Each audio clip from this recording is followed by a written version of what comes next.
Hello everyone, this is Miga Hunter, and today we have another Jungy's Jape episode between Carrie Potter, going by the name Noob and Noob, and IcePopAddict.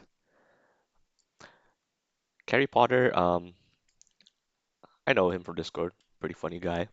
IcePopAddict, I've seen him around Discord too. Both pretty great guys, and they both got pretty interesting teams. IcePopAddict running Shovel Knight, Shield Knight, and uh, one other Season 4 character, let me see. King Knight, right. And his last character in his roster is Hakumen. And Carrie Potter runs a team of Cammy, Iron Tiger, and Jeffrey. Though supposedly he doesn't play Jeffrey. So you're mostly going to just see Cammy and Tiger. So I kind of missed the first part of the match, but from what I've seen, seems to be pretty even life totals,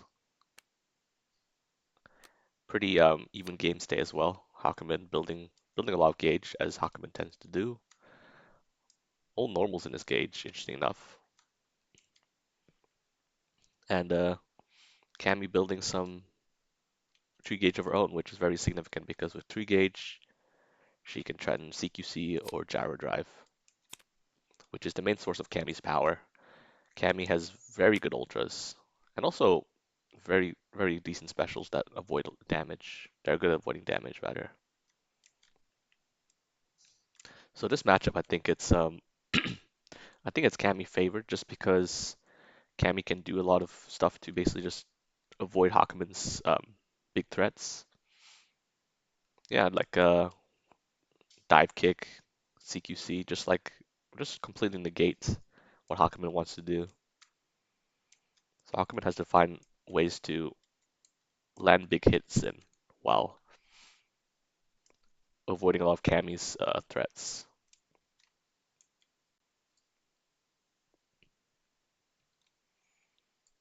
Cammy boosting power, and now I think I think IcePopAddict just prepped in response. Yeah, gets a Gurren engage.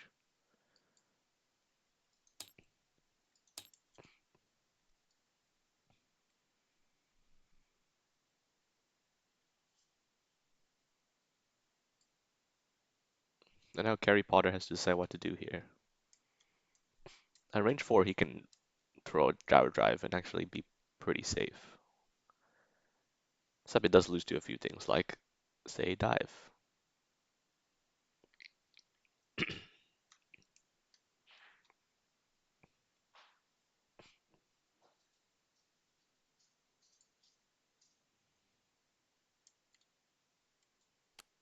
Alright, Carrie Potter striking with +2 power. Cammy has a number of range 4 options, from dive to spiral arrow, cannonball. Basically everything hits at range 4 for Cammy, though they all involve advancing. Cammy has no fireballs.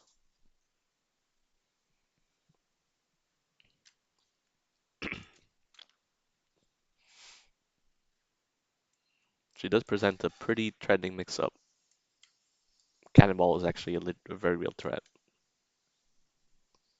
You know it might be overkill with +2 power. Alright, it's just a dive, regular dive. We'll trade 5 for a 4. Focus probably the best thing Hawkman could have played there.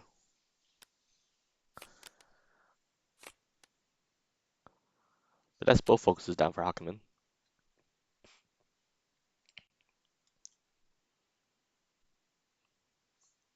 Has a lot of gauge.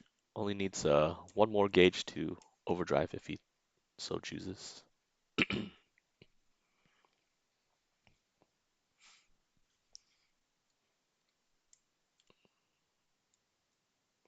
Cammy moving to range 1, most likely having CQC in hand.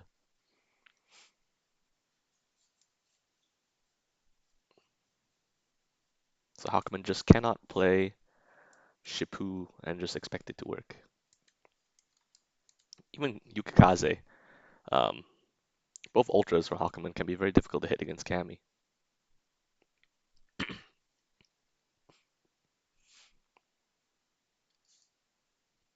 Good news is that both dives on Cammy's side are down, dives are very good at just avoiding damage and dealing damage in return, especially against slow characters. Cammy is one of, due to Cammy's UA, um, where anytime she moves past the opponent, her strike hits. Um, Basically means playing dive at range 1 and 2 will yeah will make it hit, which is a exception compared to pretty much any other character in the game. So having both dives down is actually pretty huge.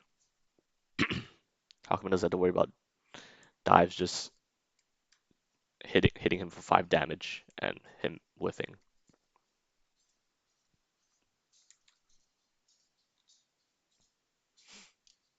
That's a really cute card back, by the way, and a cute Kula picture. Noob Noob, I think, has a character from Hades. Yeah.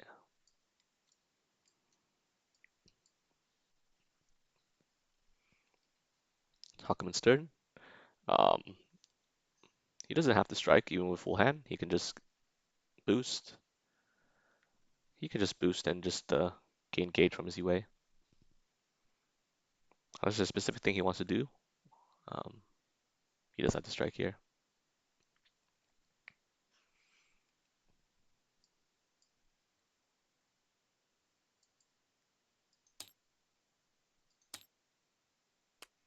Okay, Hakumen parrying something, probably CQC. That's what I'm guessing. Oh, well, looks like he didn't parry CQC. Why was he trying to parry? Maybe focus.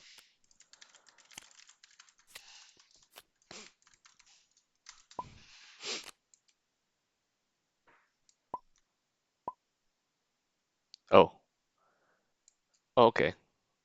Interesting that he called dive even though 2 dives are engaged. Maybe he just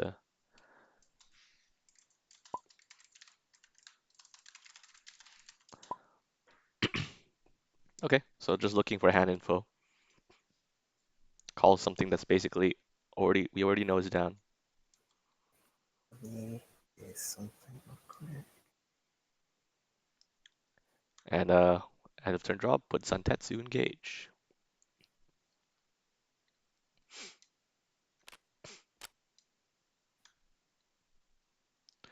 Cammy, I think. Yeah, Oh, Cammy doesn't have to worry about I guess. reading anymore. So parrying focus. Usually parry focus is what you default to if the opponent tries to read you or look at your hand.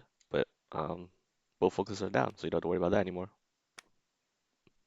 Instead, he's looking at parry Ooh. specific option from Hakumen's hand. Hmm. This might be even worse for me than. Okay. Okay.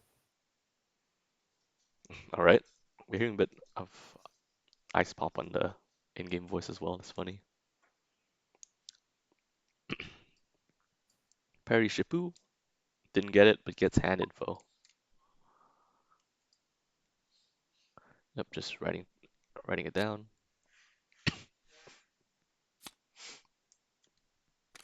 Cam's hand, I think, is 2 CQCs, and I think Cannonball and something else. So Hakumen is not going to be happy being at range 1 against a Cammy with CQC up. Maybe he has to look to reposition.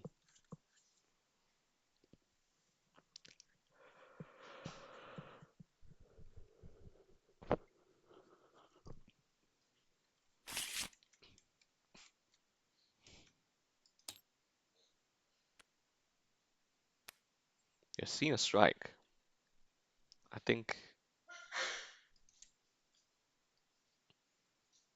think everything loses to CQC here, but um, maybe IcePopAddict doesn't care, just wants him to burn the Ultra.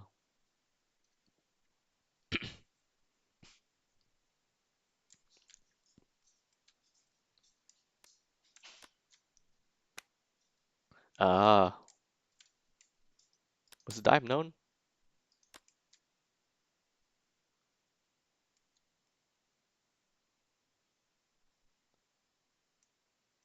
Oh, I think the dive was known, but I think he forgot to write it down. Oh, that's unfortunate if that's the case. Did IcePop take advantage of the fact that he didn't uh write down dive? That's dirty. But it's a player mistake. If you forget, you forget.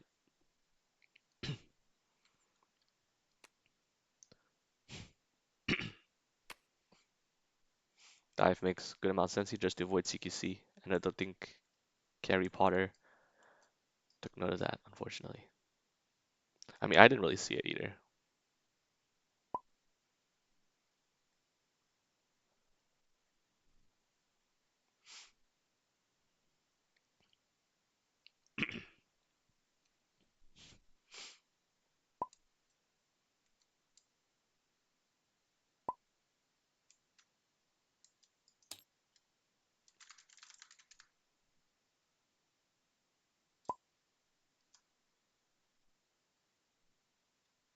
Mm,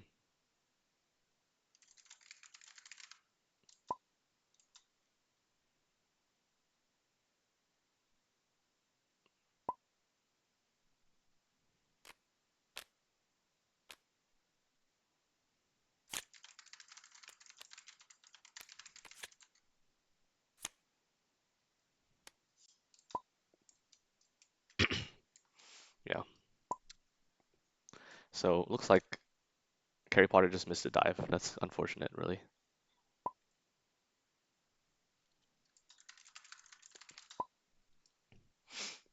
That's pretty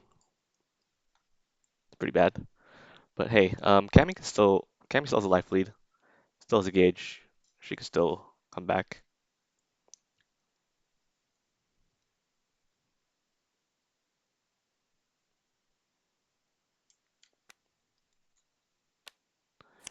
Yeah, unfortunately, I did miss the dive as well because I just don't remember seeing it.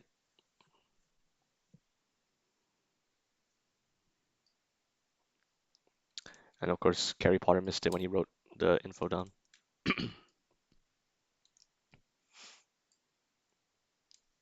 Cammy boosting skip.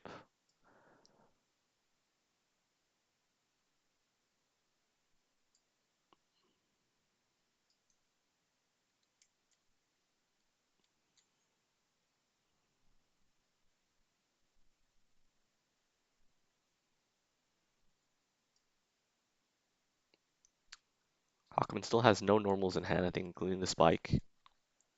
Perhaps he can boost or CC to get rid of it. Yeah, spike and grasp are known. So, um, he might want to look to boost it or CC it soon, just so that he won't fall prey to a reading.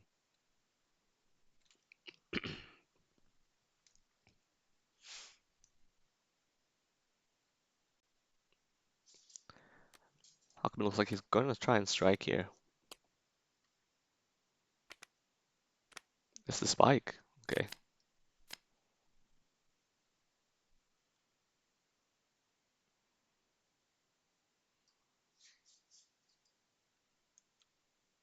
Cammy just crosses out. Range 5. Cammy's fine here.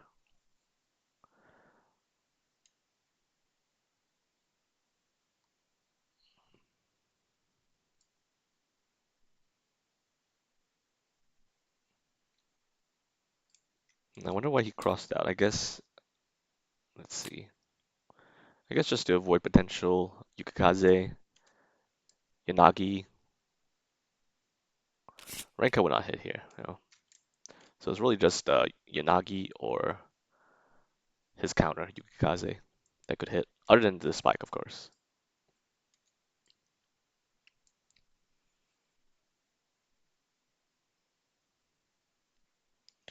Hakumen is probably too far for him to want to overdrive right now. I mean, too far away from Cammy. He probably wants to try and close the distance to take the most advantage of his overdrive.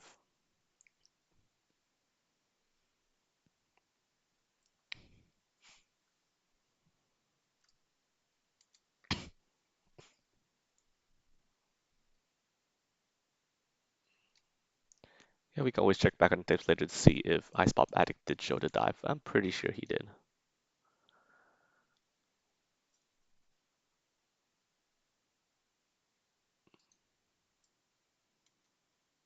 The tapes never lie.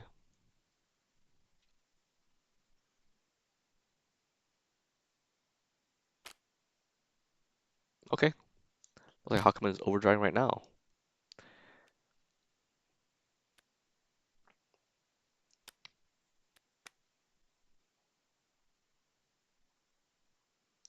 It is, yep, he has 8 gauge, and now everything is free. Free gauge cost. However, he is range 5, so he should probably look into close in ASAP next turn. Maybe with the cross.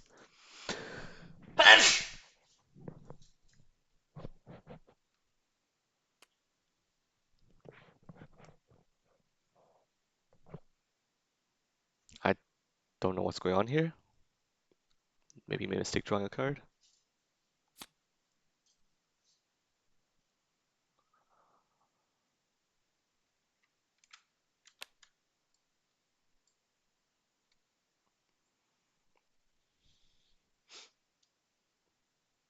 Oh, I see. I see what's going on.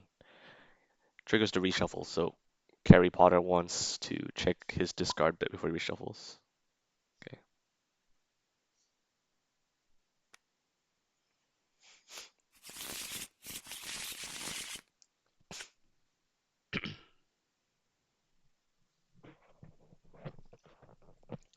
Right, Aquaman's overdrive, Cammy doesn't have to worry about anything right now.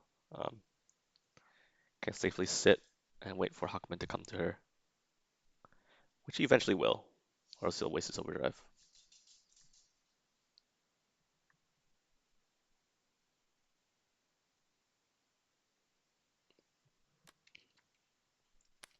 Okay, choose to instead boost some power.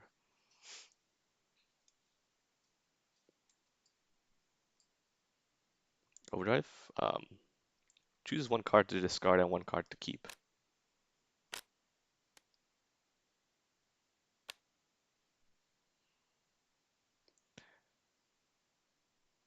Maybe bring the cross in hand and just boost it. It's also an option.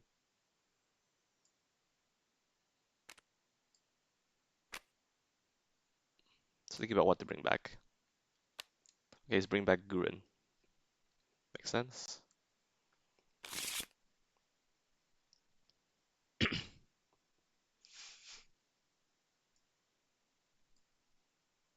However, nothing from Hakumen does hit here, unless he top deck the Shibu, which could happen. Okay, just spends 1 force to move to range 4. So now he can play Gurren, among other things. Well, I say among other things, but I think he just only play Gurren or Shibu if he top decked it. Alright, he has Yanagi as well. Yanagi does hit from range 4, though requires Hakumen to be hit first.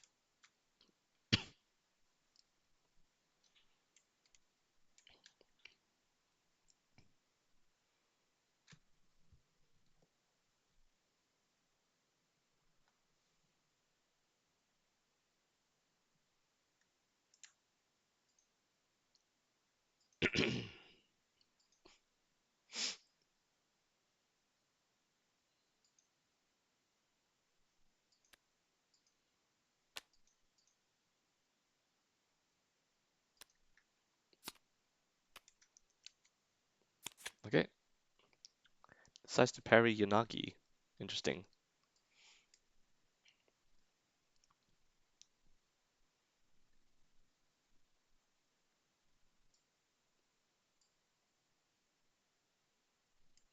I'm actually not sure why he decided to parry Yanagi over something like Gurren.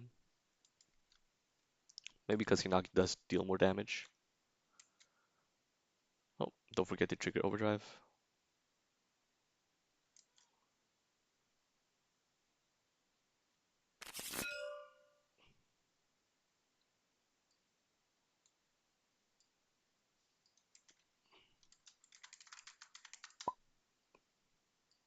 Sometimes easy to forget. Okay, I thought he was gonna play a card or something. My bad.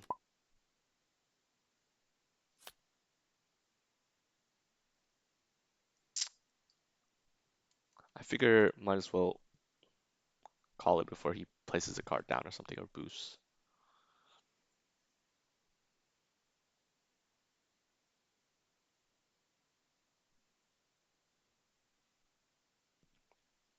Discards focus.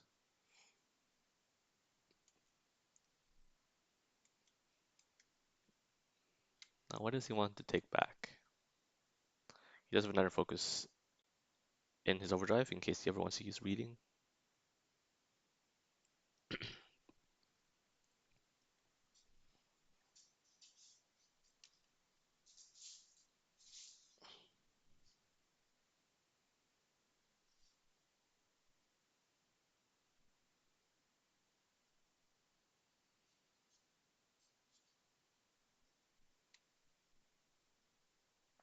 He really doesn't know what to take back, it seems. Okay, takes back the cross.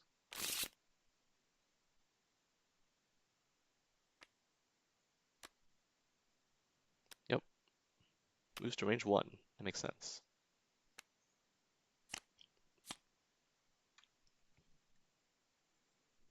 I thought he would do it the previous turn.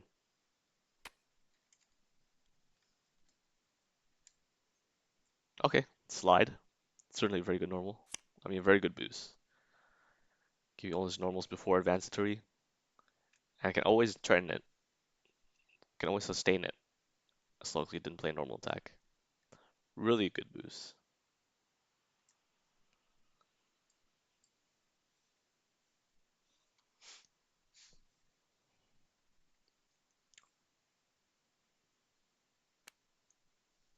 Hawkman has to trigger his overdrive. He is going to run out.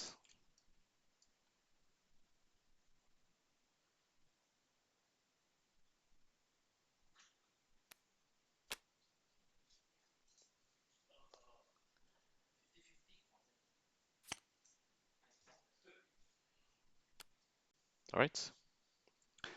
Discards block to get the sweep back from hand to hand.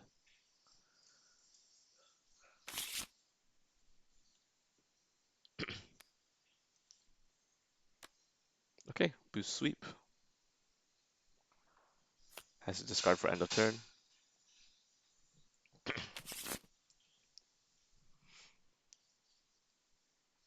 So far, we're kind of seeing Hakumen.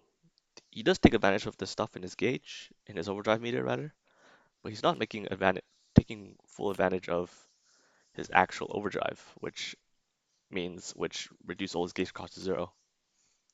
So maybe a little bit of a waste overdrive there, because he's burned 8 gauge just to recur a few cards, and now he flips back.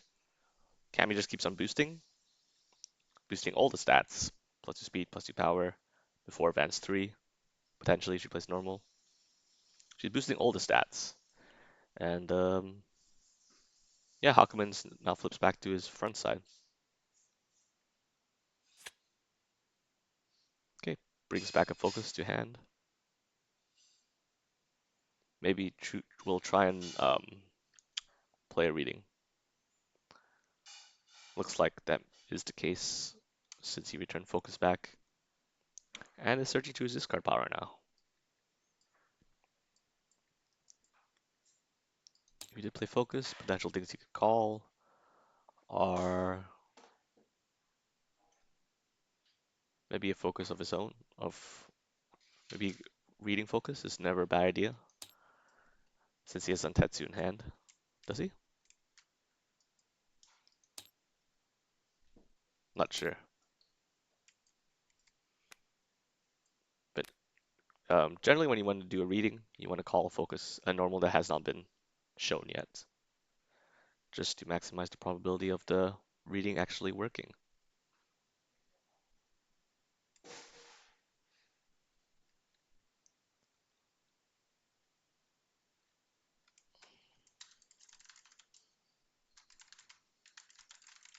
Yeah, okay. I was about to remind him that Hakumen flips to front side. So now he cannot play Yukikaze or any of his specials that cause gauge.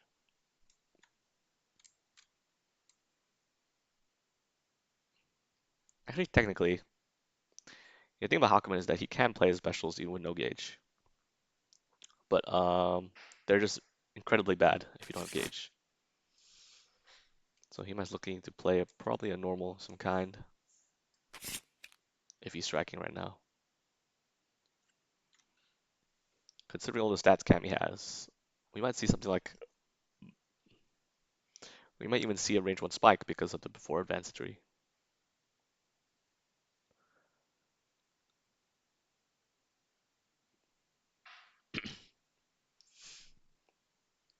That is if Hakumen decides to play a slow right here.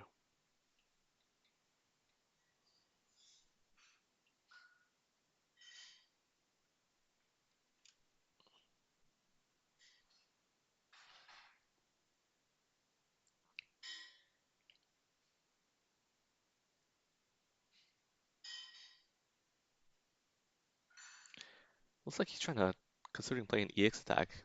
There we go.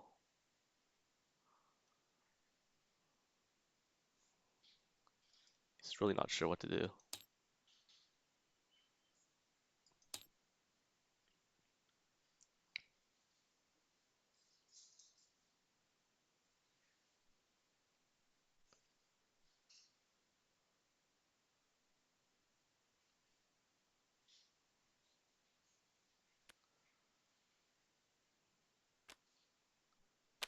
Oh dear.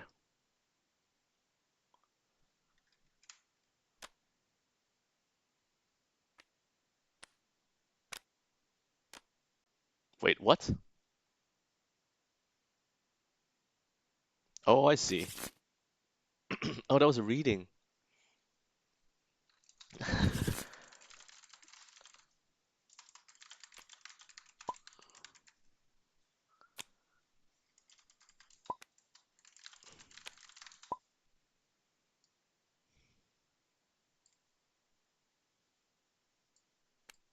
Okay, I understand now.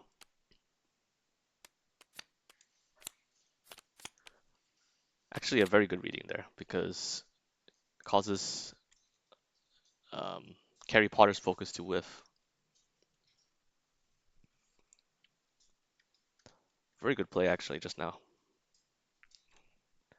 Basically diffuses the whole threat of Cammy's boost and makes her move out of range for her to hit. Basically, Cammy got screwed over by her own before advanced tree because it is mandatory. It's not a may.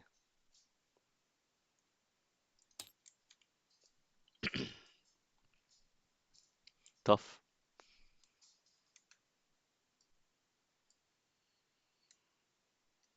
Wait, did he take damage from the focus? Oh, it does the focus. I am confused.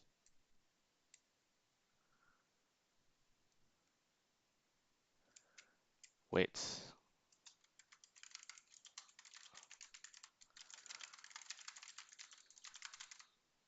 wait. Does the focus hit?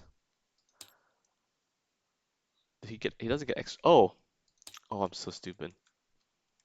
Okay, so calling the focus wasn't as smart as I thought. Just because I totally forgot Cammy's UA is whenever she moves past the opponents, she hits them regardless. So it was a good idea, but unfortunately, Cammy can just um, move past Hakumen and then the focus will hit regardless. Well, I actually completely forgot Cammy's UA.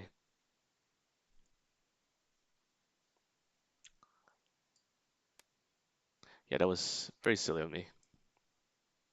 Okay, playing a card face down. On his turn, I think telegraphing that it is a Gurren. I feel like it's a pretty usually Hakumen when he does strikes on his turn, usually he wants to just gain advantage. Which makes sense. Then he can build advantage and then he carries on to a turn that allows him to just gain gauge. Yep, it is the Gurren. Will be faster, but it won't stun. Only hits for 2, and then Cammy gets a hit back for 5. Spiral Arrow, I consider it one of the best specials in the game. It's just so good. With crit, it's gonna always hit and trade decently in or favorably in pretty much all circumstances. Okay, with the advantage, boost massive, give extra range armor guard. So now range 2 attacks are kind of scary now.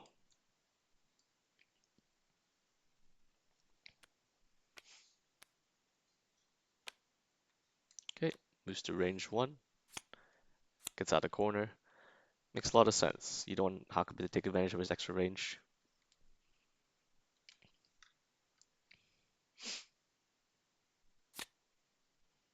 Hakubi just preps. Ah, nice. Cammy found the dive.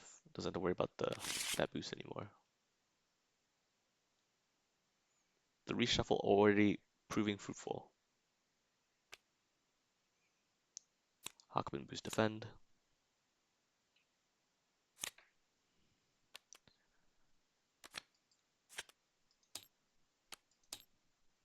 Hakubi sitting at 4 gauge.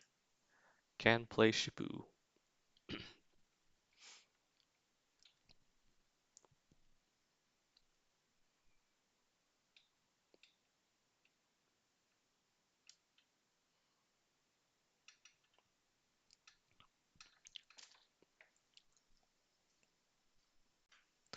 Before advanced tree from dive kick. Obviously, quite annoying for Hakubi to deal with.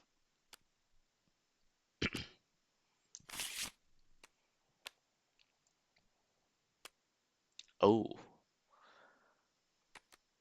loses the speed tie.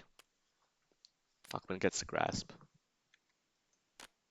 But Cammy does get a sustained boost because she did not play it normal.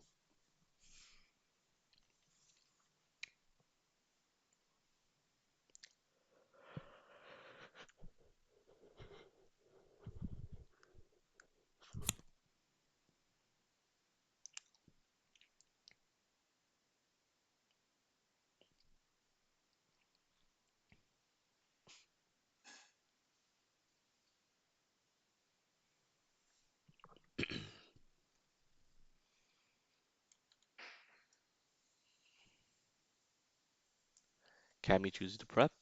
Still a great position for her with the life lead.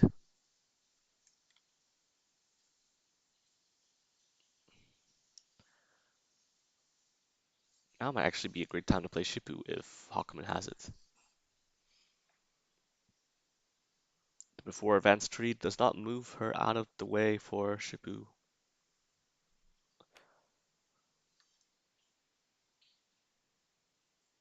Unless she plays across. Playing across here would actually be big brain. Advanced tree and then retreats tree. So Hakumen can take advantage of Shippu's +4 power.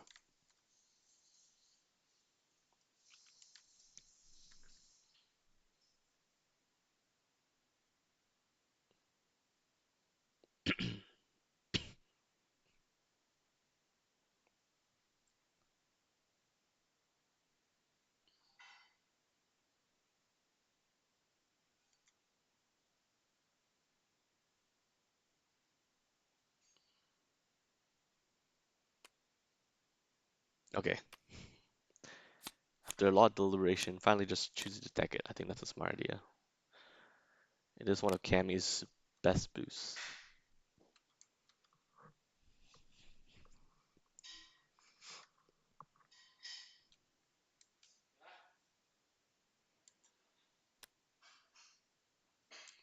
I wonder if Cammy will consider a boost speed. Playing a gyro drive smasher here actually not be a bad idea because it does a ton of damage if Cammy is in the opponent is next to the opponent and has spaces for her to pull. Cammy sitting at 2 gauge, I think gives her a very big threat. Gyro Smasher is just one of those ultras you just always have to worry about. Even though playing it at close range is risky, Cammy can just let it rip at any time, and it does a lot of damage unless you focus it.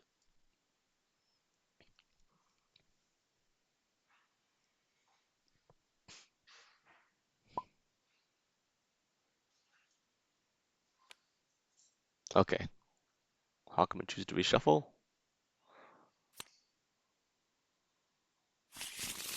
and gets Akumet's,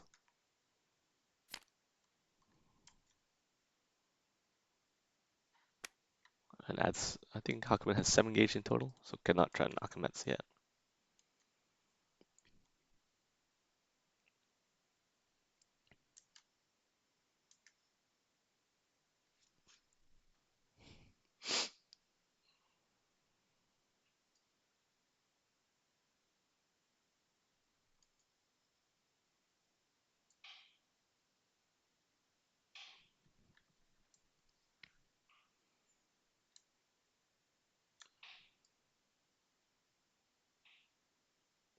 Hmm. Harry Potter is deliberating.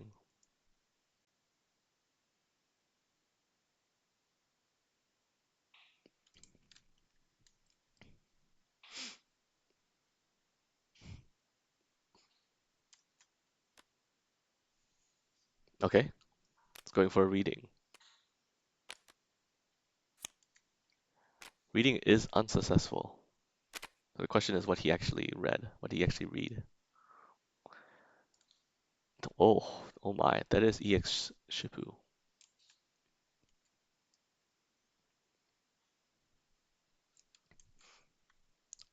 I'm gonna guess this is the gyro drive.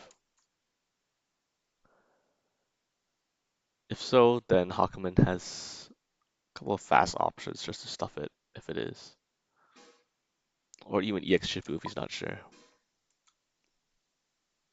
I think EX Shifu does have enough armor and guard to actually trade with gyro drive. Well, actually, let's see. Gyro drive 5 damage. If she played gyro drive here, it would be 9 damage. Yeah, goes past Hakumen, does 9 damage. And Hakumen, if he EXs Shipu, will give him 3 armor. Never mind. It's not even enough. EX Shipu is not enough to survive that, actually.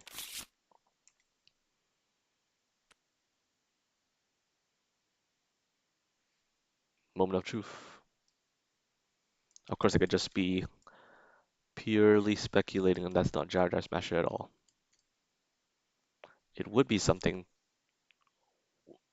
worth playing for just because it can kill.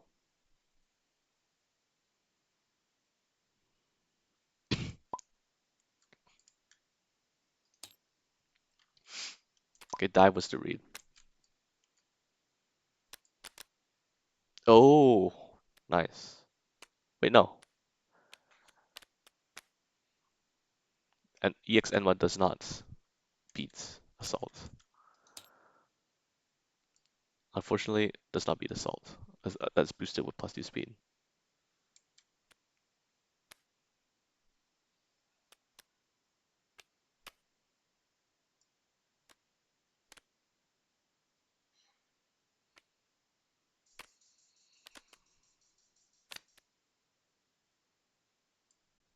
Oh, but EX Enma does allow Hakumen to guard true Assault. That is very significant, actually.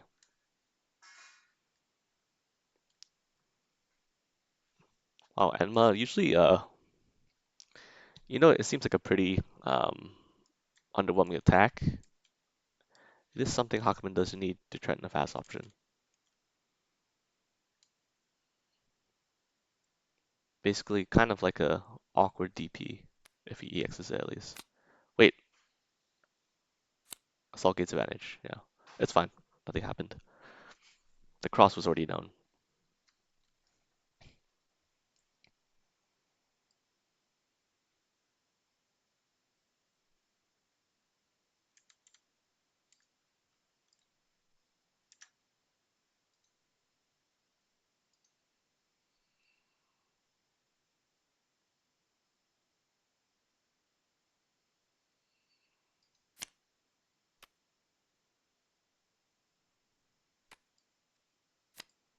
Okay, Cammy preps.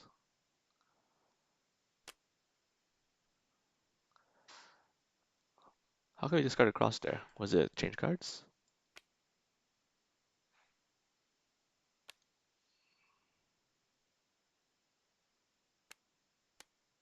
CC1? If he, if he discard a cross, then he would draw two, right?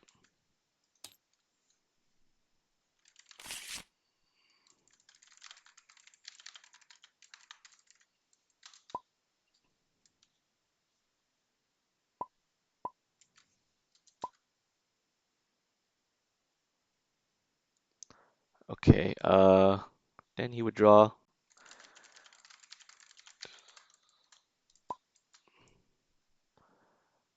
right?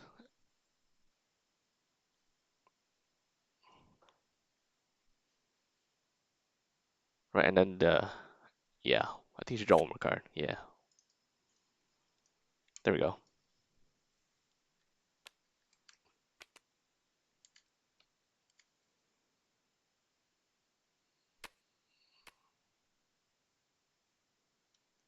Um, I think, I don't think you should do that. Just doesn't, well, the players know best, but I think, personally, in my opinion, I don't think he should swap those. He should just let the play continue on. Just draw a fresh cover top decks, pretend that, the ordering is not significant.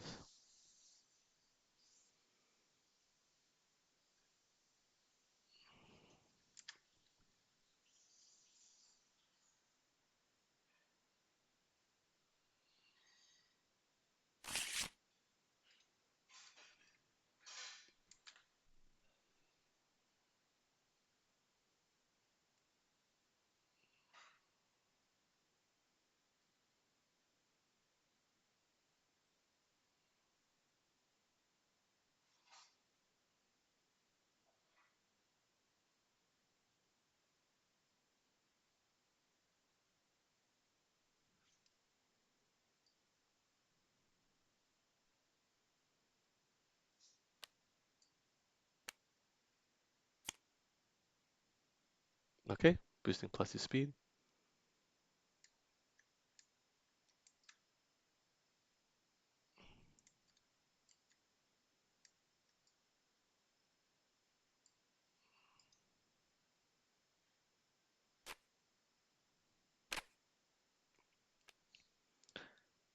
How come he immediately overdrives as soon as he gets 8 gauge?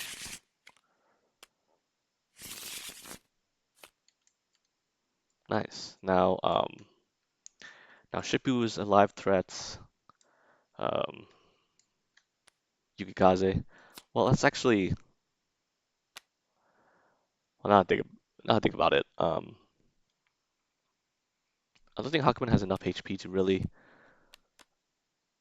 Yeah, both Yukikazes being down is actually rough because Hakumen might not have enough HP to just to tank anything. Only three HP. He's gonna need like two or three armor just to be safe. Maybe EX Shippu or something. But even then, it's not a guarantee. Retreat 2 and strike, and then with the plus 2 speed boost, I think it telegraphs a spike or a dive of some kind.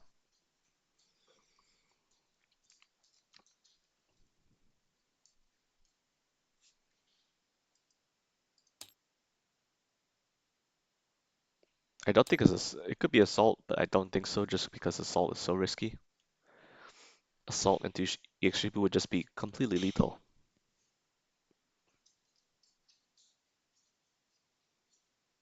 And Hakumen did ditch across.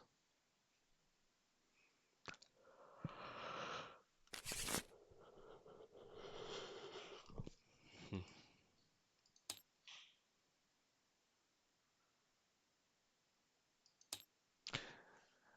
Oh, okay. I just realized Hakumen CC'd away to cross, maybe to prevent reading, but Kami already used both focuses. That could be, he might regret pitching it.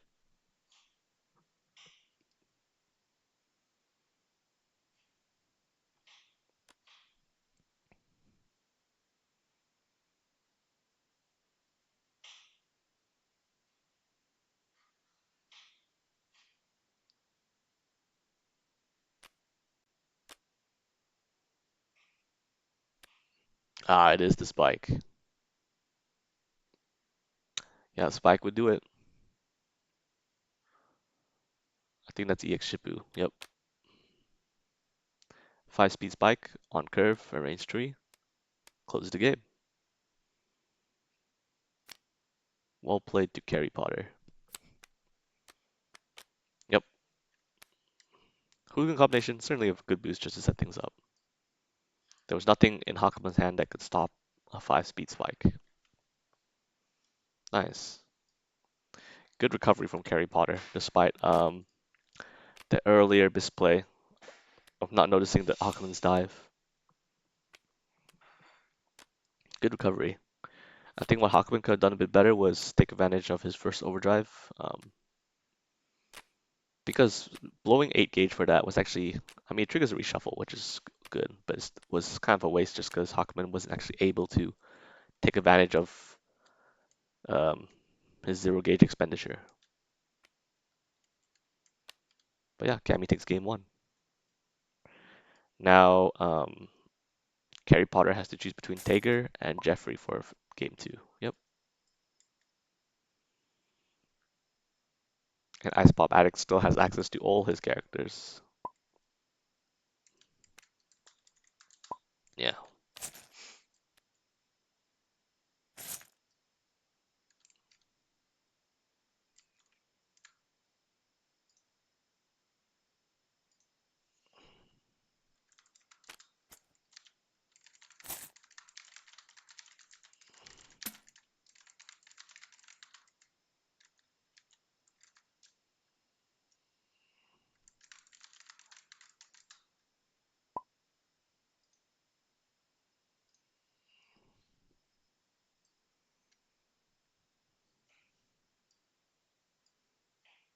Okay, looks like IcePopAddict has already made his choice.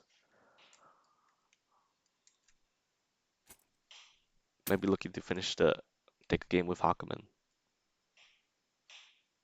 Though if we were to pick Hawkman, Tager would actually be perfectly fine. Tager is a character that is happy to trade with Hawkman at close range. Let's see it.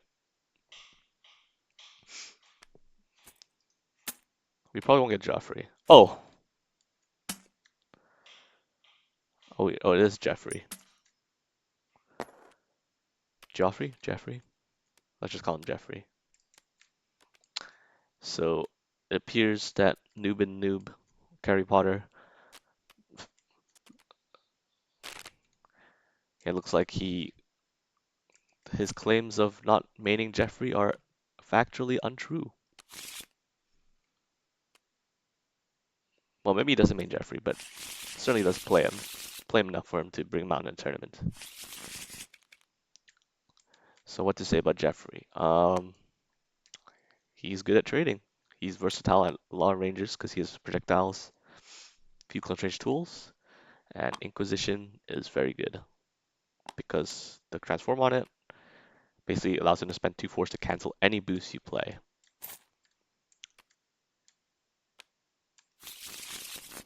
Oh, it's cute Gura.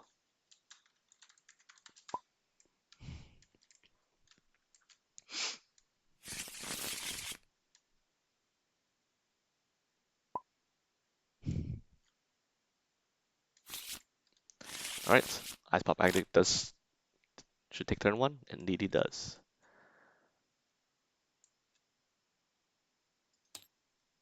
OCD. Both players should be at 30 HP. There we go. So now Jeffrey should be looking to transform Inquisition, Compulsive Purification as fast as possible. That's his general game plan. Transform that ASAP, and then he could just kind of play his game. He Exceeding his Jeffrey usually isn't needed. His base UA is good enough. And also he sort of wants gauge for his really scary ultras. Well, we got a full CC6. Obviously the hand that Noob got, Harry Potter got, is not good. Alright, I think this matchup, mm, Okay, crossing turn one. Definitely, I think, a good idea. Don't want to deal with Jeffrey's projectiles. This matchup may be tough for Hackman though, just because Jeffrey can sort of fly around the board with Holy Wings and has a stun immune 10 damage ultra and what is that attack? Inquisition, despite normally being a crappy attack, is actually fine against Hakumen because Hakumen's so slow.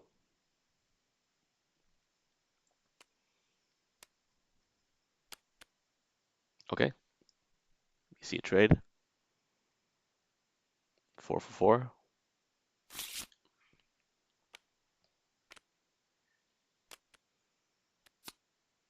Lose the spike. Doesn't matter.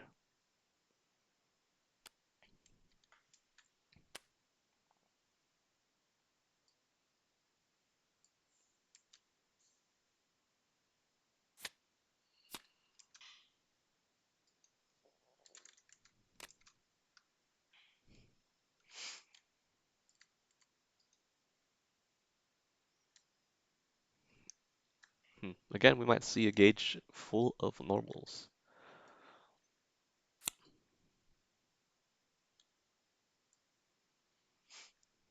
Both players prep.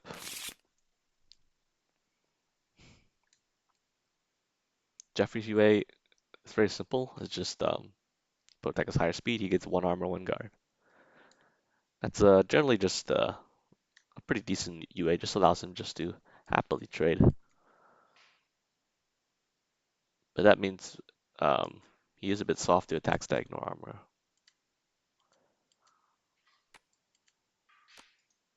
Oh, we got initiating. Welcome. Oh, initiate sweep.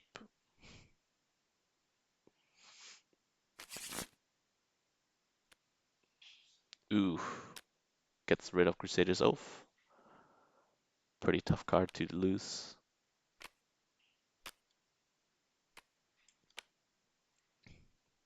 But hey, at least Jeffrey does get the advantageous positioning here, despite losing the trade. Plays Holy Wings. Moves to range 7, and it goes back to his hand if he spends a gauge. Definitely worth it, because now he can threaten um, Golden Arrow. Good thing for Hakumen, he does have a second cross to help close the distance. Jeffrey melee strikes. Doesn't want to give Hakumen time to close in.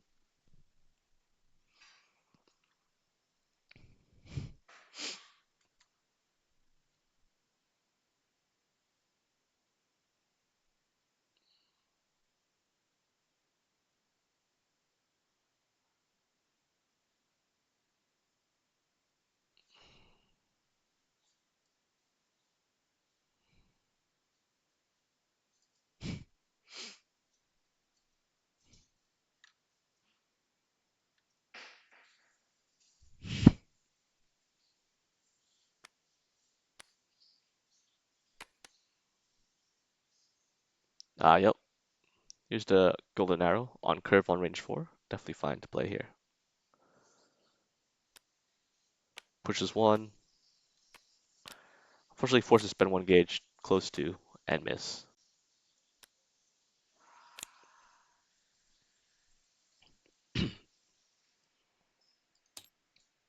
Spend the Renka from gauge. Interesting. Normally, you want to keep Hakumen. Normally, you want to keep your specials in gauge. But actually, maybe you will want that one to reshuffle.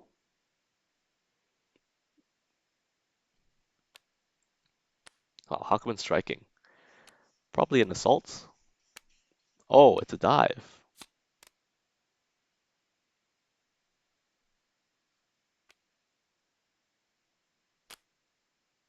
Okay.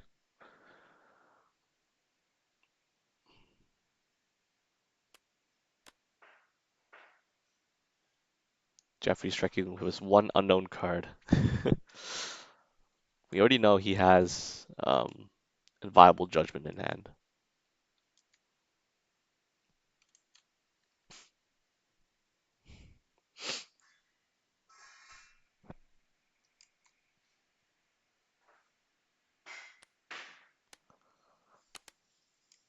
Oof. Yep. Tries to land Inquisition, gets stuffed by the grasp. Very important turn. Because you don't want Jeffrey to transform Compulsive Purification and just negate all your boosts.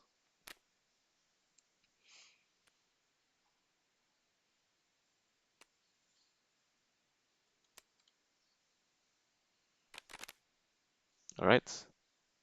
Hakumen looking very good here. Jeffrey's low on resources. Even though um, Hakumen still has to worry about Jeffrey just using Holy Wings just fly away.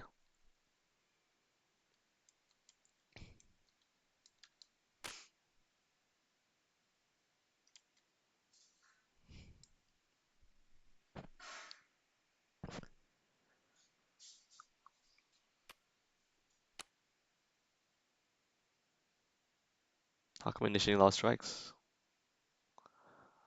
I do like it though, just because you kind of have to be proactive versus Jeffrey sometimes.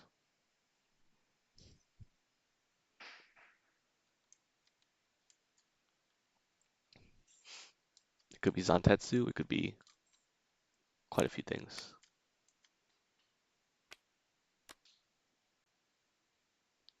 Wall swings across. Unfortunately, the cross was exactly what he needed.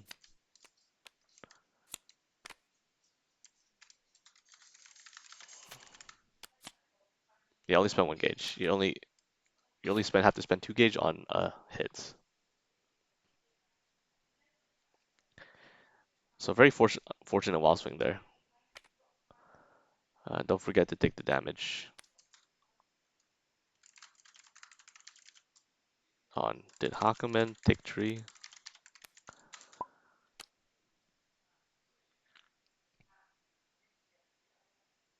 Okay, he did not. All right.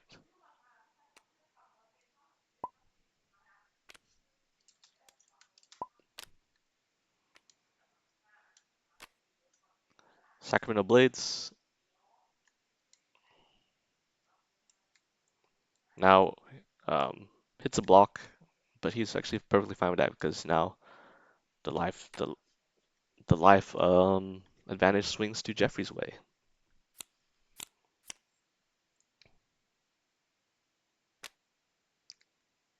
Jeffrey does the fastest prep known to man.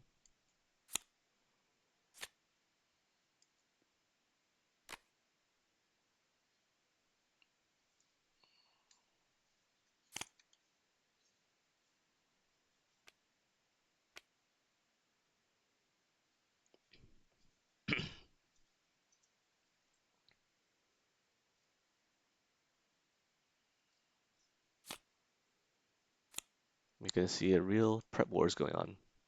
Both players just refueling their hands with nothing much better to do.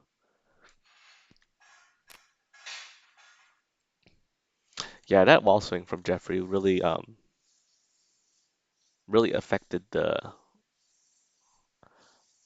game. Well, it was very decisive because what it meant was not eating wall swing and cross just meant that he didn't eat 7 damage from the Tetsu.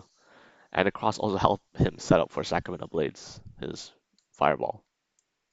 So it just was a massive live swing that just went Jeffrey's way. It could have went the other way. But that's Exceed sometimes. Sometimes Exceed the wall swings favor you, or sometimes they are cursed.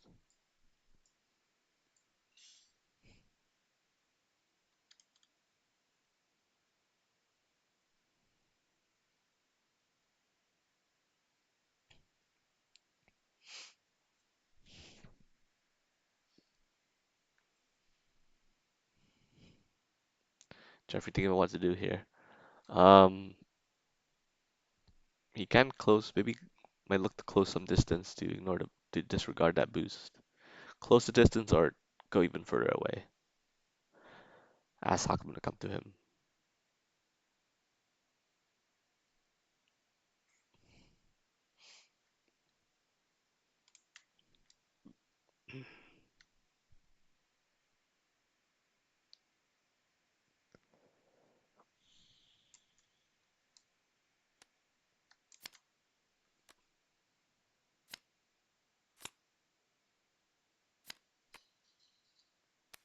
Okay,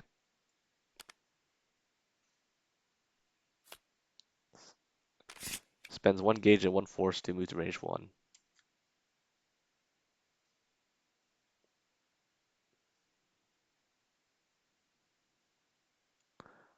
Oh, he is threatening his Ultra. Since Hakumen is cornered, Viable Judgment may not be a bad play at all. And we can see, does Hakumen have any grass? Hakumen is out of grass.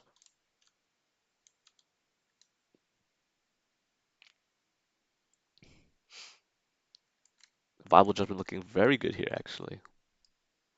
The way to actually Renka is a way to avoid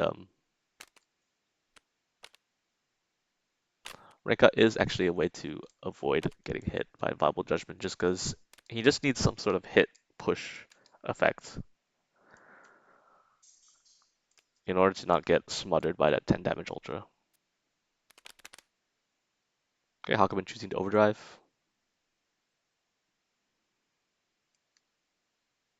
And now everything's free.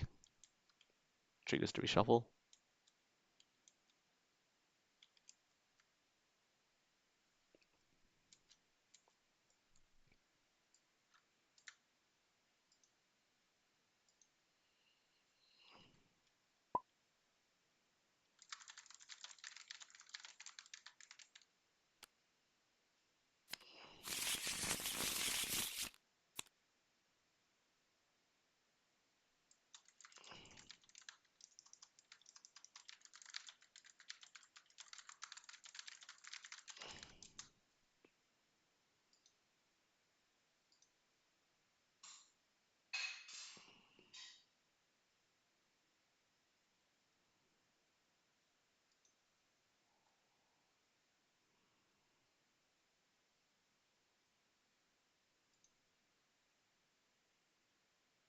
Alright, so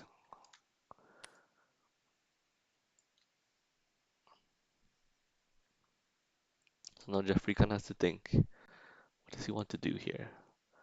He can't just straight up play the Ultra if he wants to. The great thing about Inviolable Judgment as an Ultra is that even is stun immune, has 2 armor, well 3 armor if you consider Jeffrey's UA, and it doesn't trigger Yukikaze because it's slower than it. Yukikaze only works if the opponent's faster and hits you. Okay, looks like Jeffrey just going for a reading of some kind and probably is playing the Ultra. If it's successful, it can be really good for him. It is not successful.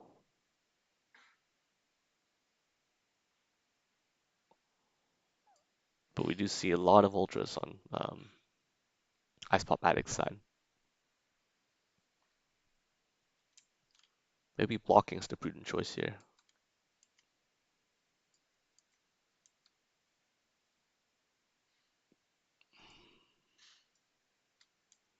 In this situation, I would probably just block because Inviolable Judgment is just too big of a threat. Okay. Yep. That's all 4 Ultras. I just realized. Pretty stacked hand. Great time to overdrive.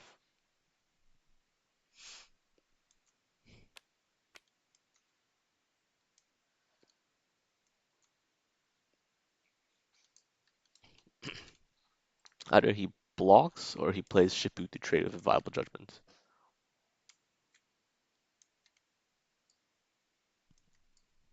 Yeah, if you do the math for Shippu, EX Shippu would be 9 damage, minus 3 armor, so that's 6. And then Inviolable Judgment will hit back for 10 minus 3 armor, 7. So it'll be 6 for 7.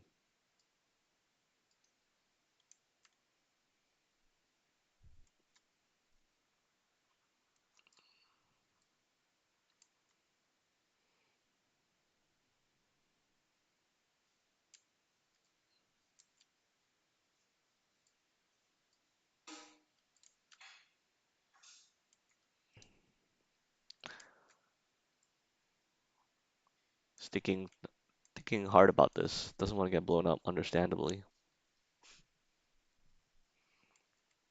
Maybe just play the block and spend gauge for force. I think you can negate 10 damage pretty easily with that hand.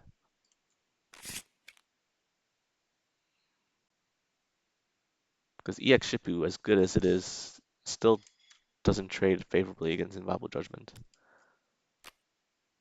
Oh! Well, actually, Zantetsu is also an option as well.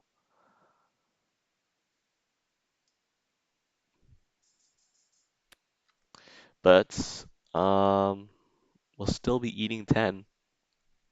At least he does negate the extra armor from Inviolable Judgment, so um, it's 7 for 10.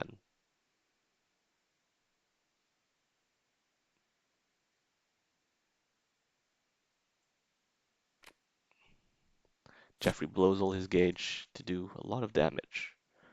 But Hakumen did do a lot of damage in return. And importantly, Hakumen gets his turn afterwards.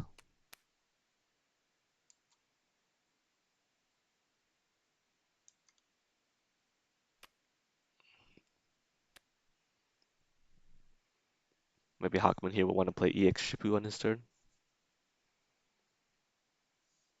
Basically impossible for Jeffrey to avoid, and I think Jeffrey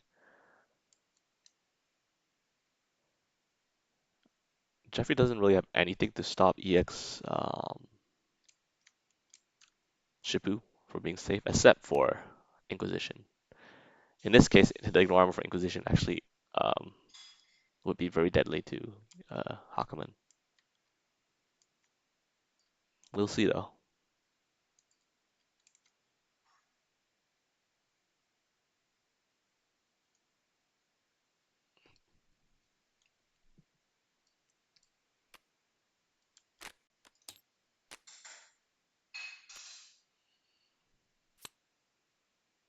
Okay, gets back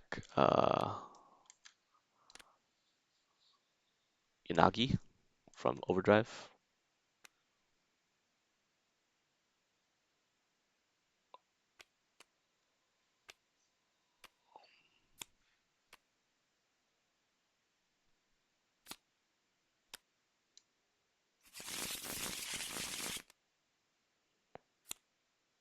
Wait,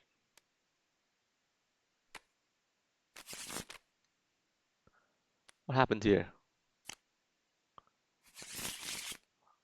Oh, okay. Well, looks like he wants to get Akamet's. Okay, I get it now. Uses his manual reshuffle to get back Akamet's to hand. So he does threaten a 10 damage Ultra. Oh wow, that's a big CC action.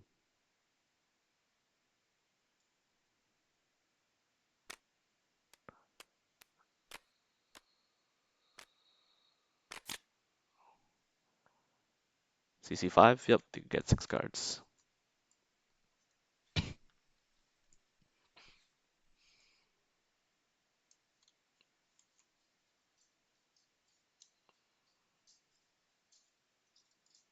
What do you discard in that CC? Uh, an Ultra, I think Crusader's Oath, Sweep, something else? Not a Sweep from earlier. Oh, Grasp and Bastion Stance and Cross or something. Yeah, makes sense to CC that. I think wants to look for blocks.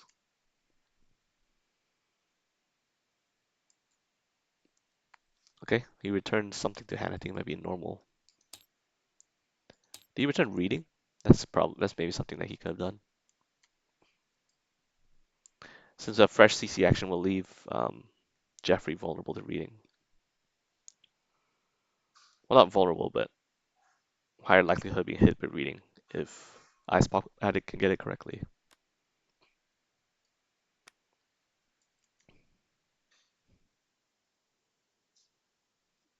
I think he doesn't even have to play for Akametsu. He could just play reading into EX Shippu if he wants to be safe.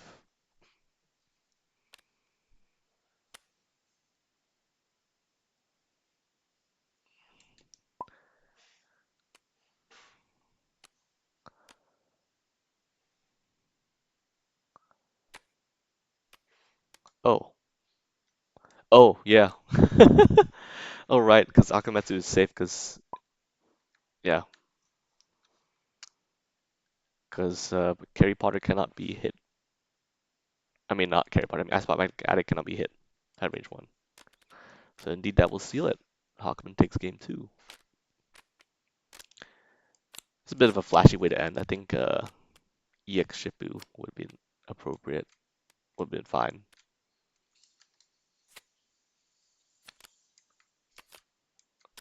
Yeah, I think Jeffrey does not have any. Jeffrey would need some sort of, I guess Bastion stance after retreat 2 would be a way to avoid Akamets. He needs some kind of movement that doesn't rely on. He needs movement that doesn't rely on Hakumen hitting Hakumen. So Jeffrey doesn't have limited option to deal with that. Okay, so game 2 goes to Hakumen. Um, IcePopAddict now has King Knight and Shovel Knight, Shield Knight in reserve, and Carry Potter still has Jeffrey and Tager.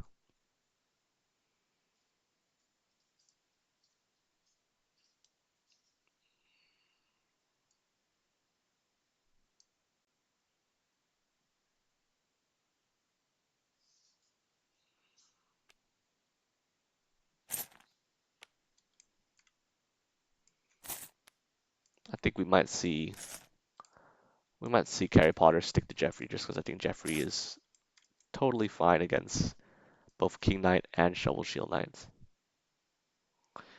Meanwhile, Tager, I think, may suffer some problems against Shovel Shield. He does have Shovel Shield does have ignore armor stuff and ways to just actually Tager can also manipulate Shovel's position, so maybe not so bad after all. We'll see. Because like from the top of my head, I think Shovel Shield has Charge Slash, which if you initiate, you ignore armor, and Tager doesn't like anything that has ignore armor.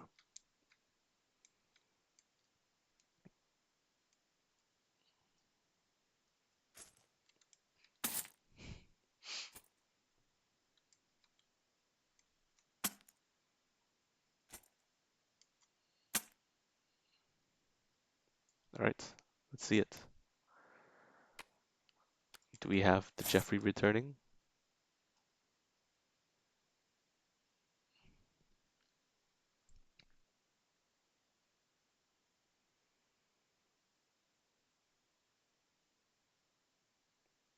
I think if IcePopAddict chooses King Knight, okay, there we go. Now we got Iron Tager now coming out to play, and I think getting seeing Shovel Shield Knight is expected. I think you don't want to play King Knight against Jeffrey. You don't want to take that risk. So Shovel Shield Knight is pretty much um, to be expected.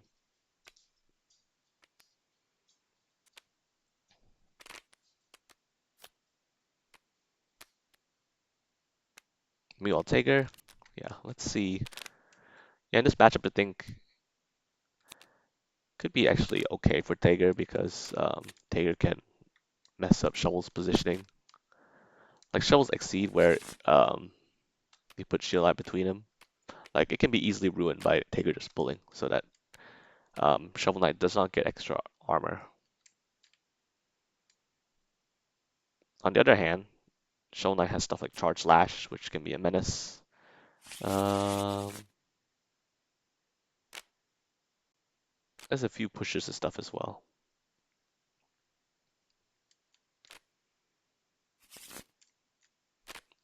Probably an even matchup.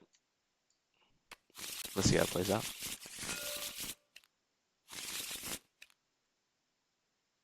Shield Boomerang is a menace, but um, Shield Boomerang is a menace against anyone. Let's be real. Shield Boomerang makes too many things whiff.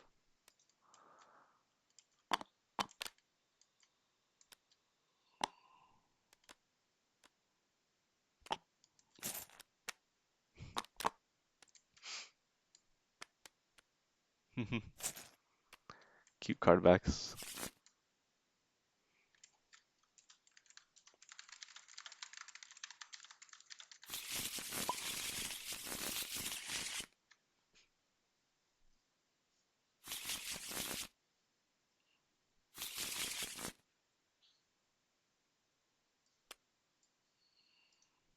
I don't recognize the franchise.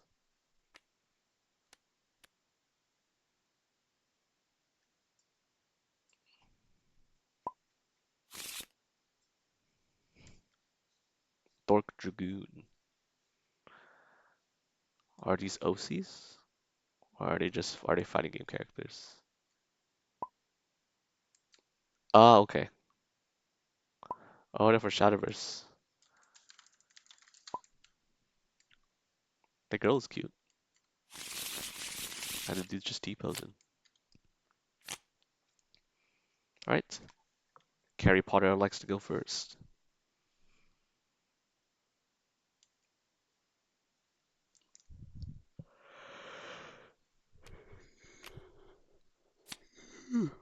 Excuse me.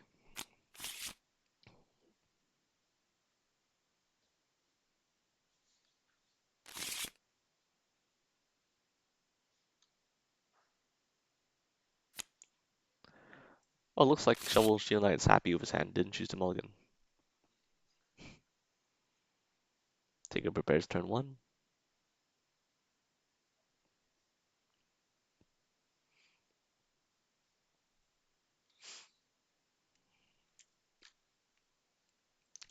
Taker does have to be careful. Cannot willy-nilly throw out Atomic Collider because it only has tree guard. And Shovel can easily stun it with turn 1 dive or assault. Turn 1 dive I think is actually really good here. You know it does put him in the corner. It basically guarantees a free hit because he advances 4.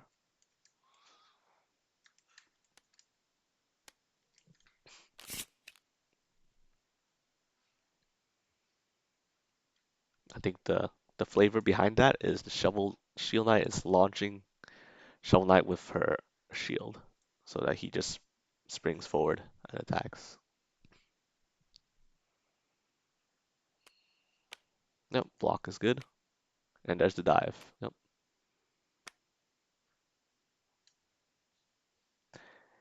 May travel to 1 space faster.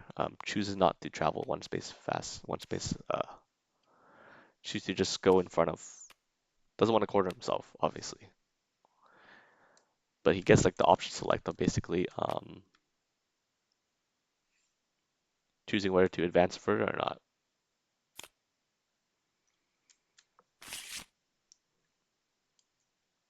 Of course, Taker's happy seeing his opponent at range 1. Immediately boost his better key charge, Gadget Finger. Well, not better, but better at range 1.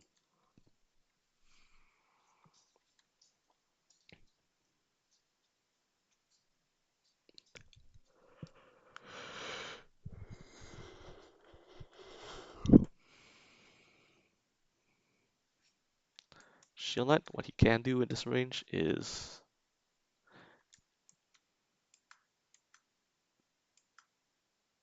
a couple of things he could do. Um, Safety to do would just be to prep or boost. Okay, choose to strike again. Ooh, the focus paying dividends here. Only takes 1 damage. And I think Shovel Knight wanted to put Tager in front of Shield Knight. Was not successful. And now Tager's actually accelerating his game at a rapid pace. Got both Gadget Fingers. It's already at 4 gauge.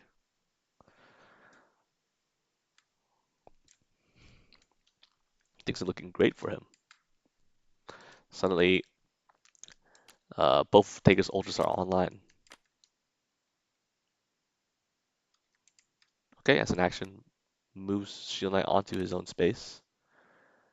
I think just draws 1 for end of turn. Yep. Wants to have access probably to Buckler Blow or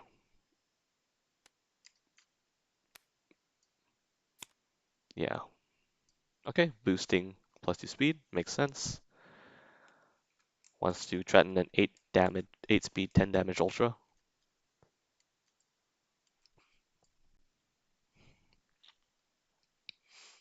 It is very scary. Shovel Knight may want to consider okay, counter boost with +2 speed of his own.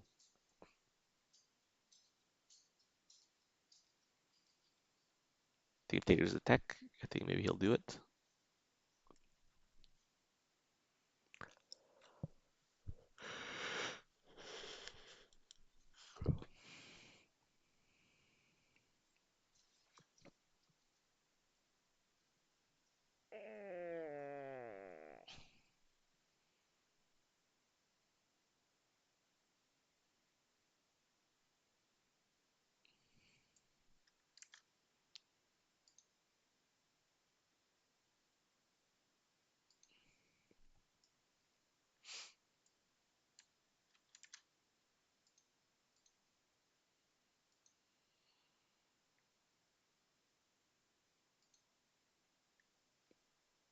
Hmm.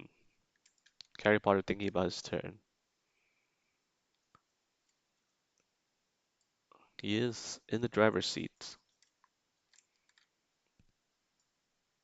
Looks like does not have a dive, or else I think we would see attack immediately.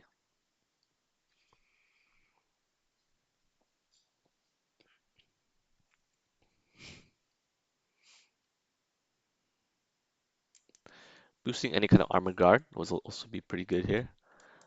Mix mid speeds and Taker Buster just safe to land.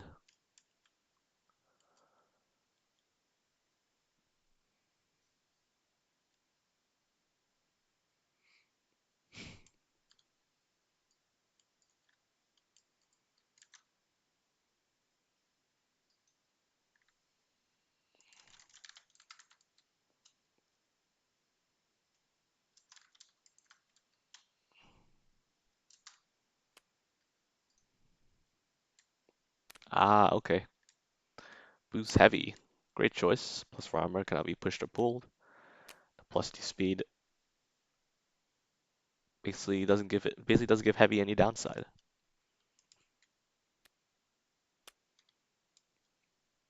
Wow, striking. If it is a charge slash, it can still be outsped by 3 speed charge slash can still be outsped by certain things.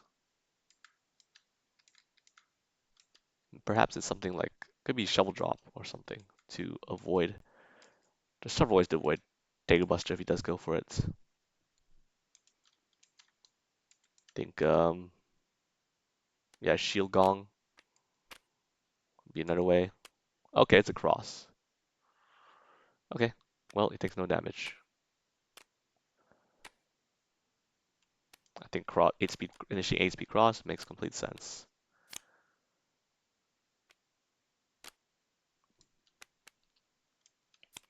But there's a few other ways you could play Shovel Drop or Buckler Blow or Shield Gong just to basically um, eliminate Taker's high damage threats.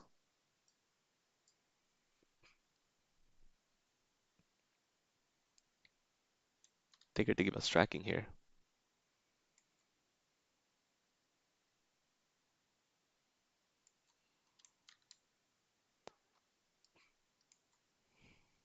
Is on top of Shield Knight.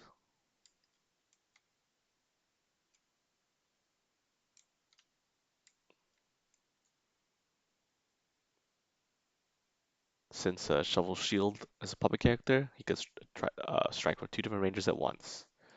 So you always have to be worried about you always have to be worried about where Shield Knight is sitting.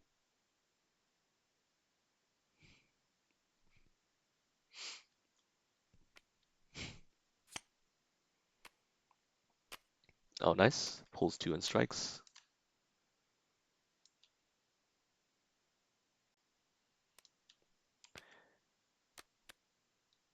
Ah, unfortunately, Shovel Knight does have the second grasp, even though um, Buckler Blow would have been fine as well.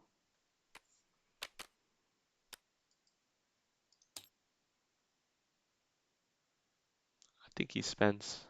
Okay, he spent his Crimson Punisher for force to try and land that Taker Driver.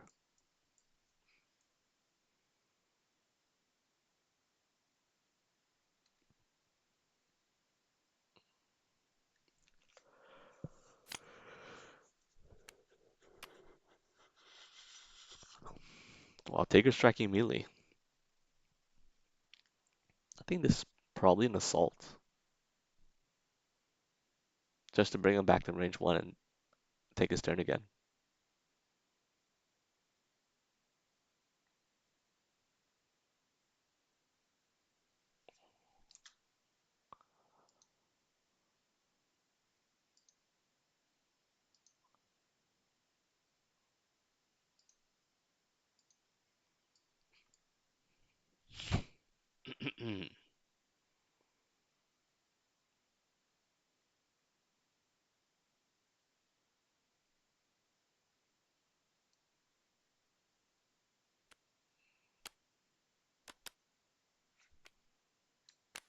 Oh wow,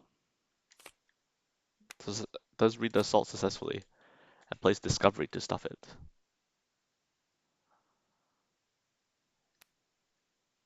Discovery, low damage, but it is above curve.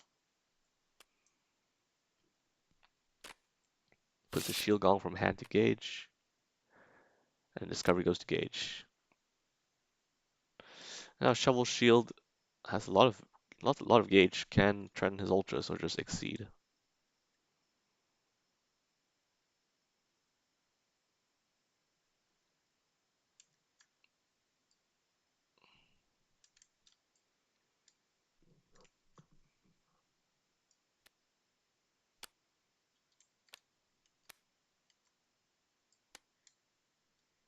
Okay, Shovel Drop does get the extra power, so it does deals 4, and then Taker will trade.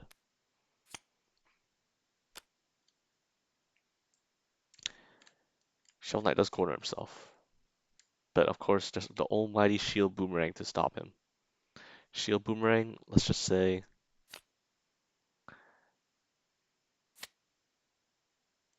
yeah, range 2, 3, 4 cannot force things to whiff.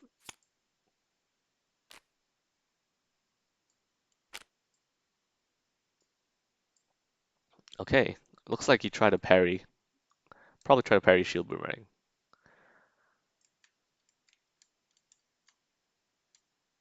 Cross, Buckle Blow, Block, Charge slash Shield Gong. Good options in hand.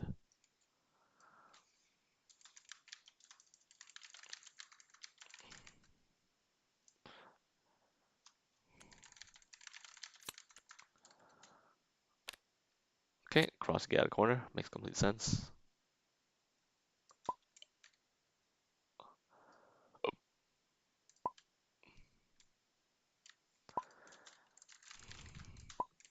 Yeah, okay, makes sense. Makes complete sense. Then Ultra's a menace. Just wanted to confirm.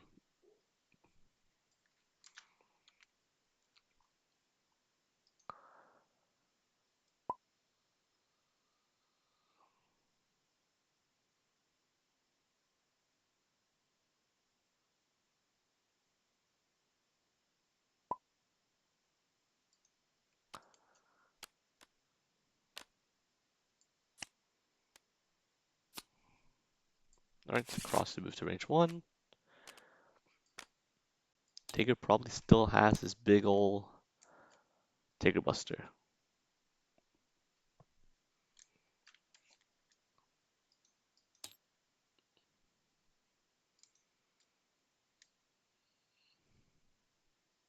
Taker Buster is going to be tough to land against Shovel Knight though, as long as he can make it whiff or has Buckler Blow.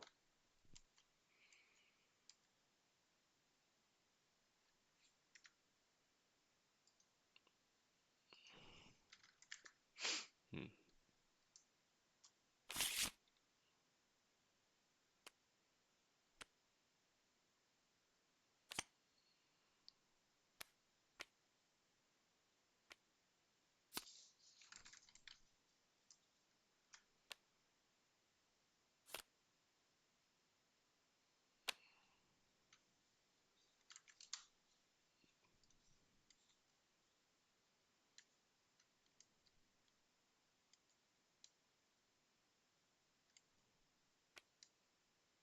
Okay, I think he initiated Buckler Blow. Yeah.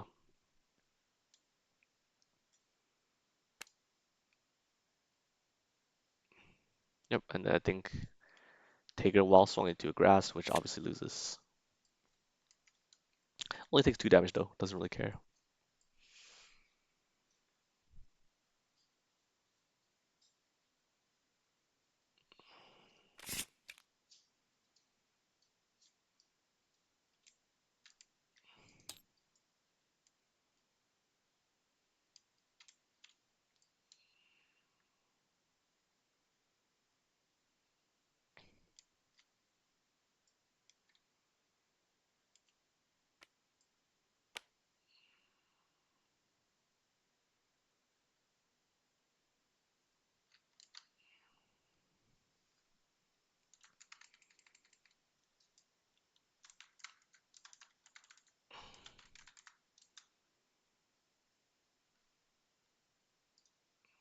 Hmm.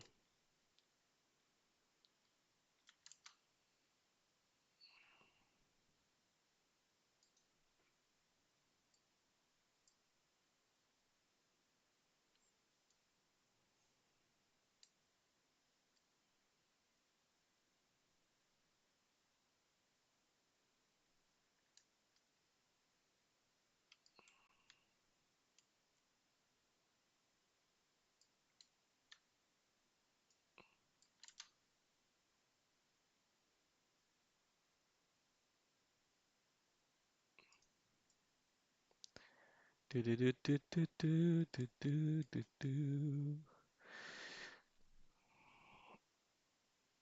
So we're striking. I think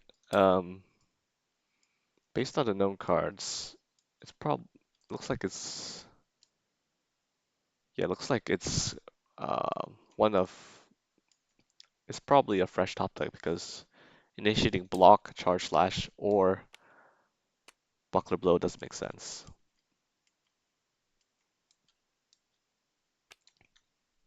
Indeed, it is assault, and Taker gambled, and it's going to trade very positively. Nice.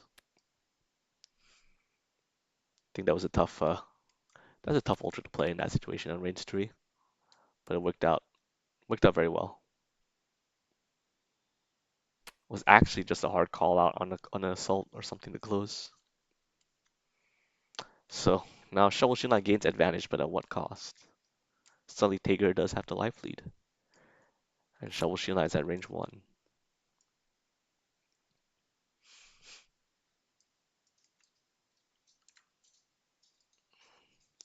So much gauge as well. I wonder what. I guess he can expend them for force later.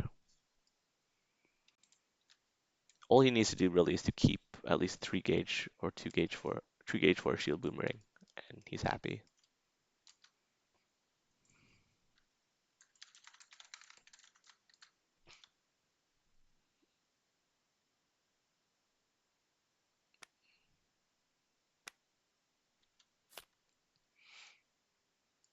Okay, boost defend at range 1 makes sense.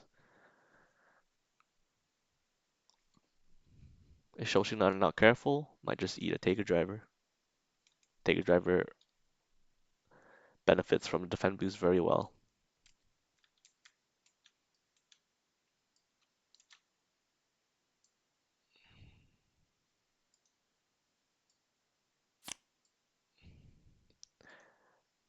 Preparing. Taker prepares as well.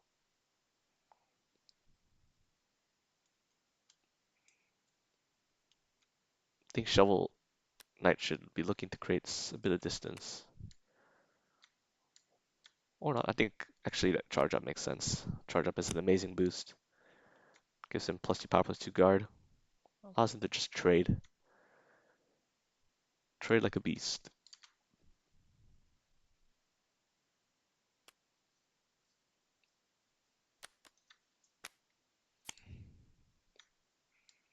Alright, Voltic Charge gives Taker a ton of armor guard.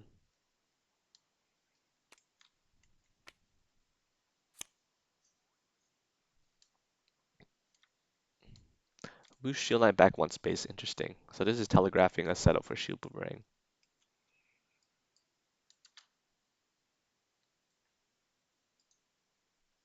Because Rangers 2, 3, 4 cannot hit.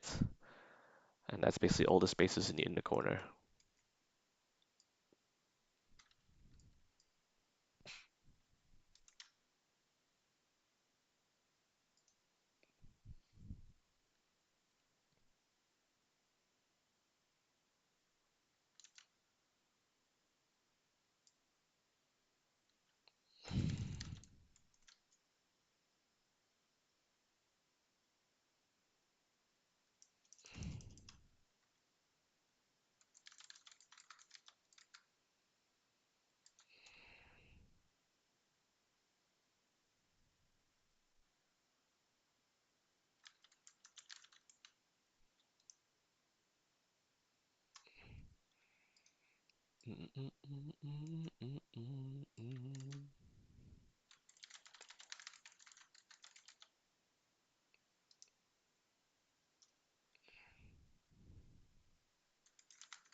Okay, nice.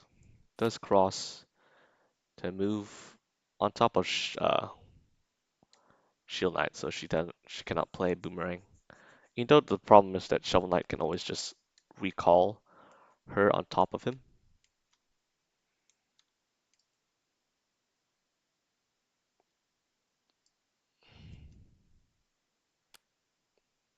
Okay, looks like Shovel Knight's striking anyway.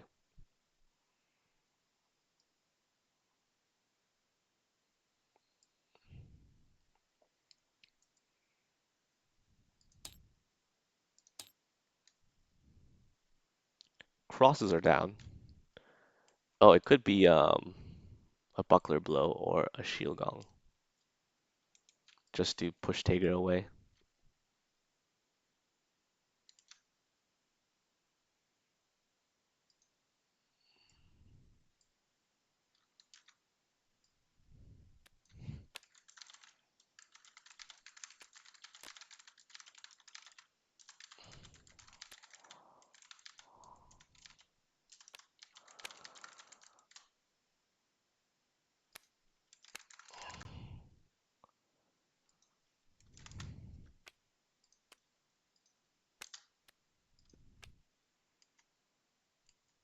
Okay, oh, Atomic Collider.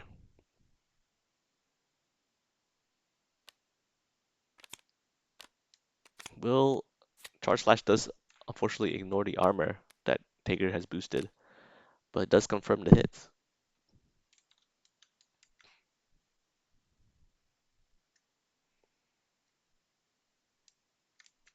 Atomic Collider actually makes a ton of sense here because in case Shield Knight pushes Tager away, he can still do damage.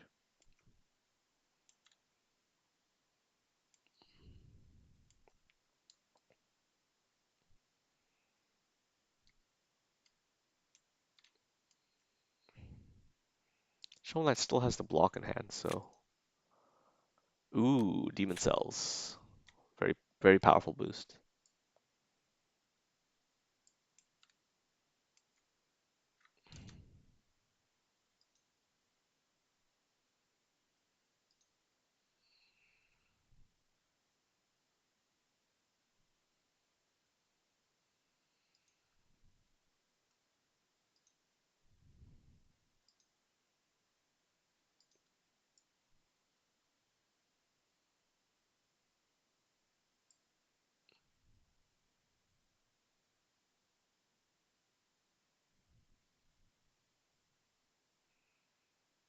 Hmm.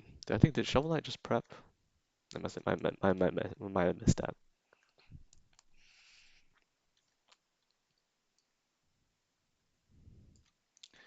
In any case, Shovel Knight's sitting on a ton of gauge right now. And no real ways to use them yet. Both of Shovel Shield Knight's okay. Okay, good. So Shovel Knight deciding to exceed since he has a ton of gauge available to him. And now puts Shield Knight on a spot where she can threaten Boomerang.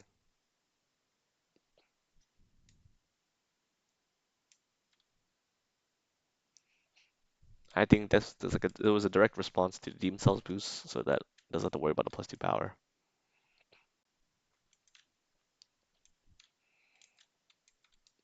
But yeah, you can see how much Shovel and Shield Knight's game plan revolves around Shield Boomerang. It's pretty ridiculous.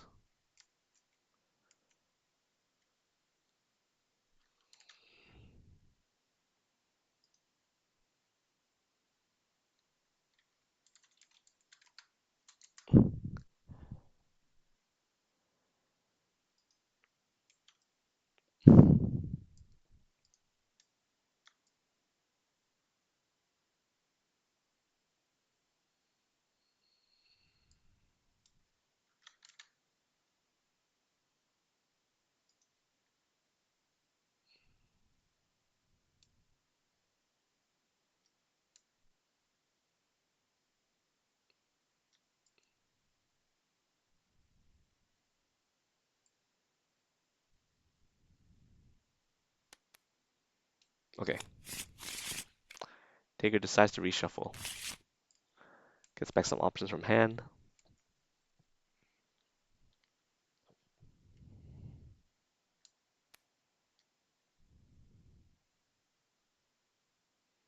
What was that, an EX attack just now I was seeing?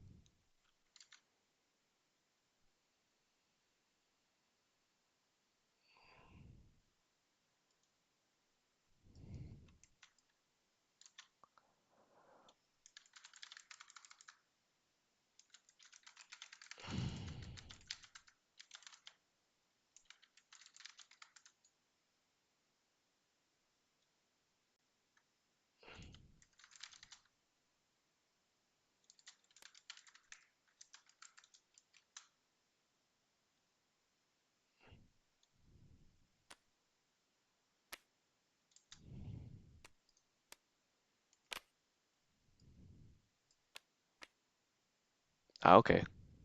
So we do see a reading dive to beat reading assault to beat dive. Dive, funny enough, still goes, Taker still advances too because dive does not get stunned out by the assault.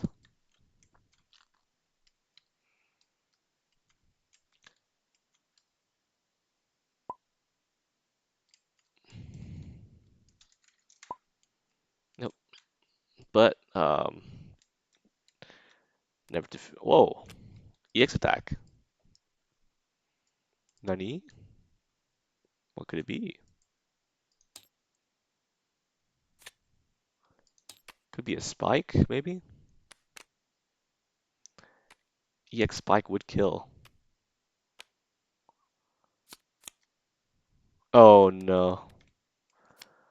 Block will not be successful. Rip. EX spike tough to deal with, especially as Taker. We need some sort of advance or close or yeah. Oof. And game 3 goes to IcePopAddict. GG's to both players. That was a really long set actually. Wow.